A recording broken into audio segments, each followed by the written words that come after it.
Am I the asshole for ending vacation early after my parents hijacked it? So a couple of months ago, I mentioned to my elderly parents that I wanted to take my dogs to a national park that is 8 hours away since it is dog-friendly, and I love to hike. They said they wanted to go too, and I said that was fine, but I wanted to go hiking at least one of the days. A few weeks go by, and I look up trails, but I don't make any plans. Things at work got hectic, and I was thinking of postponing until next year, but my dad kept asking. Now my parents are in their 80s, and my dad really should be in a wheelchair, but is too stubborn. He can't do stairs. It is easier for me to plan a dog vacation than a handicap-accessible one. Per usual, they made zero plans themselves. Yet they kept complaining about not going. So fine, I found an Airbnb that had a ramp and a walk-in shower. I found tours that were handicap-accessible. I downloaded self-guided tour apps to my phone, so we could just drive around. They wanted to visit the places they went to as children, so I drove them there. I booked it all. It was clear I wasn't going to get a single hike in because they couldn't bother to look up a single activity for themselves. We couldn't even go shopping because my father couldn't walk. We literally sat in the car for 4 days, so he could see what he could from the car. My poor dogs were stuck in a car. Neither parent would look up a single thing themselves. When the TV didn't work, I just wanted to relax. But no, I had to go to the store and buy things to try and get the TV to work. I lost my shit on the 4th day and said we're going home, and I packed them all up and drove home early. They are mad at me and say I have a bad attitude. When I said that I was tired of catering to them, they said that they had to cater to me for years. I'm assuming they mean when I was a child. Was I wrong? I feel like they not only hijacked my vacation that I had planned, I also had to pay for it, and I only got to do one thing that I wanted, and somehow I'm the horrible, ungrateful child for ending things early. Why would you do that? They make no plans, just leave them in the Airbnb and go to your hike. They don't like it, they can choose not to join next time. They're being unreasonable, but looks like you're old enough that you only have yourself to blame for allowing them to hijack your plans. Why didn't you just go on the hike with your dogs and leave them in the Airbnb to relax, watch TV, read books, listen to music, or whatever else they do? Then you have dinner with them. You parents are in their 80s. In another 10 years, you will not have this problem. Think about that and deal accordingly. You are the asshole for getting pissy and leaving early when you should have just set the parameters. So your parents are in their 80s, not very mobile, and you agreed to take them on vacation when you knew you wanted to be active, and also knew they couldn't be active? I have to think you are at least 40 years old, and you haven't learned to say no to your parents? What did you expect? That they would magically be able to be mobile? Seriously, how did you see this going any other way? Here's the problem, you should have just announced that on a specific day you were going hiking. They're adults. They can do what they want. You didn't have to do any of this. You chose to. You are the asshole to yourself. You did all this to yourself. You have only yourself to blame. You didn't communicate like an adult and went off on them. You allowed them to run your plans, but then got mad at them. Why didn't you leave them at the Airbnb and go hiking? They suck for hijacking your vacation, but you didn't seem to advocate for yourself. AITA for forgetting my partner's birthday the day my sister died. We are in a relationship with my partner for 5 years, and this happened about 2 years ago. In literally every argument we have, she brings up this topic, when once I forgot about her birthday and didn't mention it when we talked. I apologized for it countless times, but she still seems to be bothered by it. The twist. The day before, I had to fly to a different country because I got news that my sister, who battled cancer for a year, is very ill and will probably die in the next few days. The next day, my partner's birthday, I was in the hospital with my sister all day, who later died on that day. In the evening, when we talked with my partner on the phone, I was full of emotions, so I totally forgot about it and haven't gave her my wishes. I understand that her birthday is important to her, but isn't forgetting it justified by the fact that one of my loved ones just died hours before that? Not the asshole. Goodness. She's weaponized you forgetting her birthday years ago because of a really fucking traumatic and devastating event that you repeatedly apologized for, even though you shouldn't have. Because a true partner would have put aside the birthday and been there for you 100 points without pouting like a toddler. She's selfish, callous, exhausting, and just plain mean. There are lovely and kind people out there, OP. Don't waste further time on one that's clearly not. Not the asshole in the slightest in situations like this. Things like birthdays come well down the order of importance. Break up. She is awful and a very bad partner. The appropriate thing for your girlfriend to have said then is something like, I'm so sorry, I wish I could be there to support you. Is there anything here I can take care of, so you won't have to worry? That she's still making about herself is a very bad sign, and would make me think hard about whether this is a person who can handle life's bad times and be a partner. Not the asshole.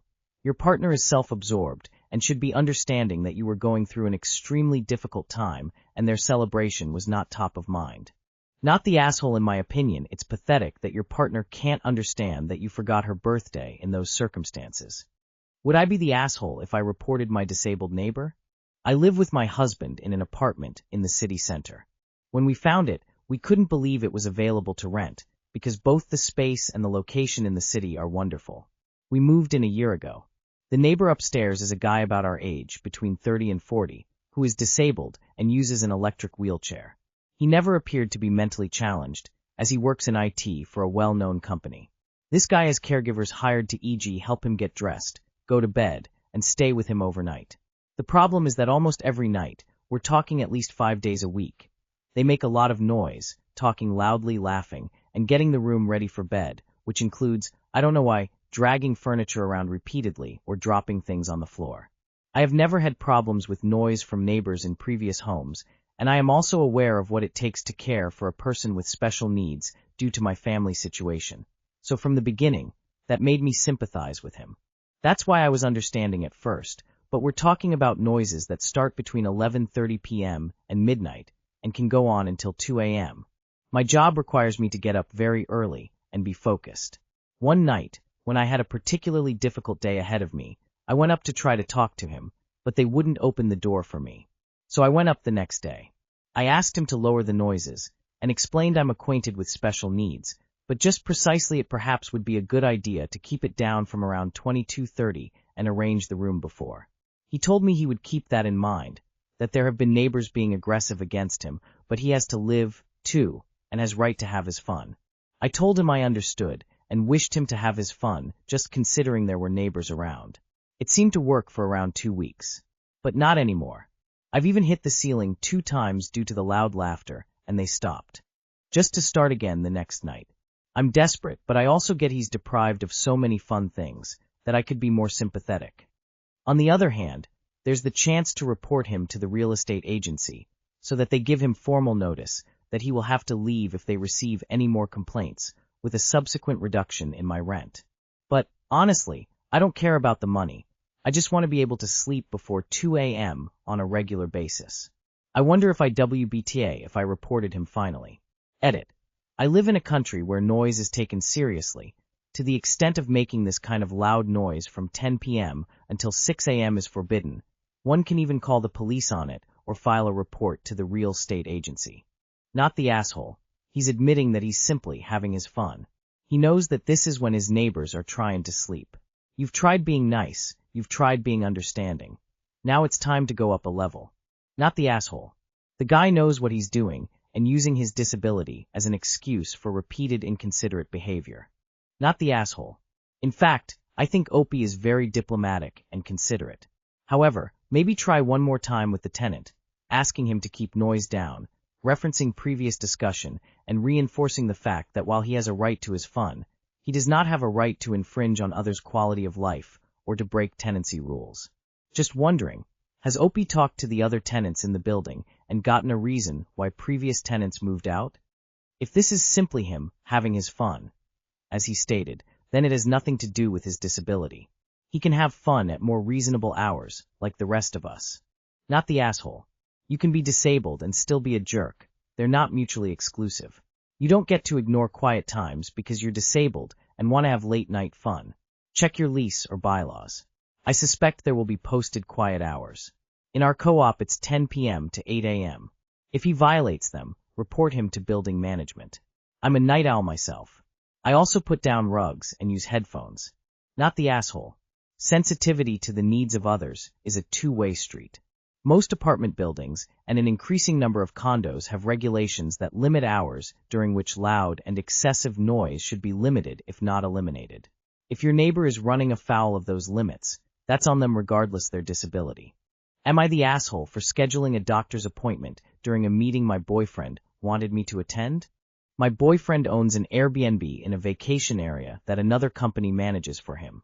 We do use it several times a year. When we go, I end up doing yard and home maintenance because I have the time. He spends the day working from home on his computer. So, the management company is changing hands. They held a video meeting a couple months ago that I attended for him.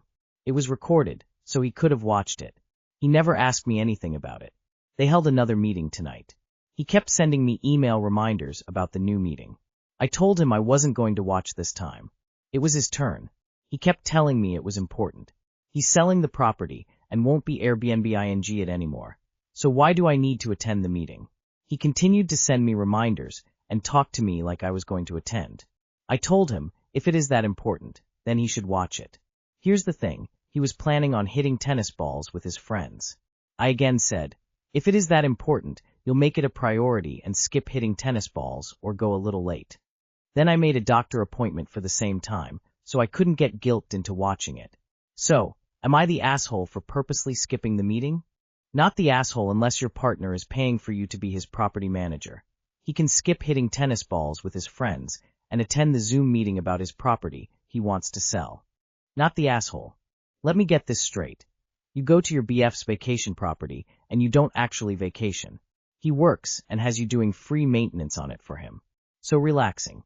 He's the owner and skipped an important meeting for the property management company he uses and sent you, the non-owner, as a proxy like his personal assistant. He's again wanting to skip because tennis for fun, but expects you to drop everything. Tell him when you own half the Airbnb, you'll attend half the meetings. But no more. OP, you have a serious boyfriend problem. Not the asshole. It sounds like you're just free labor for your boyfriend and his property. It's time to put an end to that. At some point, you will need to stand up to him, thought. After all, how many doctor's appointment can you schedule? Not the asshole. Are you sharing the income from this endeavor, or is he just using you for free labor? You say it's his property, his Airbnb. Why is any of this on you? If you're allowing him to exploit your labor on maintenance, why TA to yourself? He gets free labor from you for his property, doesn't have to actually manage it because he uses a company. What responsibilities of ownership does he actually do? Not the asshole. His property, his yard work, his home maintenance. Sounds like our slash were being used.